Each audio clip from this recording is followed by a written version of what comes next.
Friends, ഇന്ന് ഞാൻ വന്നിരിക്കുന്നത് ഒരു പുതിയ വീഡിയോ ആയിട്ടാണ് വന്നിരിക്കുന്നത്. ഞാൻ ഇന്ന് ഒരു ബിരിയാണി റെസിപ്പി ആയിട്ടാണ് വന്നത്. നിങ്ങൾ കാണുമോ എൻ്റെ റെസിപ്പി? ബീഫ് ബിരിയാണിക്ക് വേണ്ടിയുള്ള ഇൻഗ്രീഡിയൻസ് ആണ് ഞാൻ ഇവിടെ കാണിക്കുന്നത്. തക്കാളി, മല്ലിച്ചപ്പ്, പുതിന, കുരുമുളക്,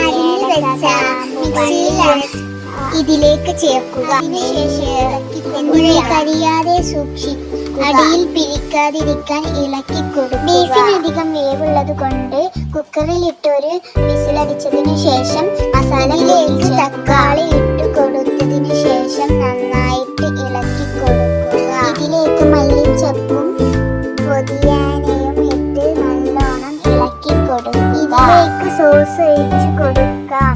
2 ടീസ്പൂൺ കുരുമുളക് പൊടിയും ഗരം മസാലയും മഞ്ഞപ്പൊടിയും ചേർത്ത് നല്ലോണം മിക്സ് ചെയ്യുക. കഴുകി വെച്ചിരിക്കുന്ന അരി നമുക്ക് ഊറ്റി വെച്ചിരിക്കുന്ന അരി മസാലക്കൂട്ടിലേക്ക് ചേർക്കാം. മസാലക്കൂട്ട് നമുക്ക് നന്നായിട്ട് ഇളക്കി കൊടുത്തതിന് ശേഷം ഉപ്പ് ചേർക്കാം.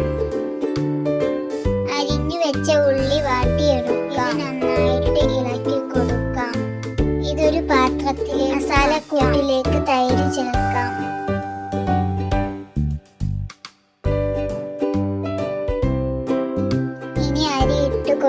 ഇതിലേക്ക് മല്ലിച്ചപ്പും വറുത്ത് വെച്ചിരിക്കുന്ന അണ്ടിയും മുന്തിരിയും ഇട്ട് കൊടുക്കുക.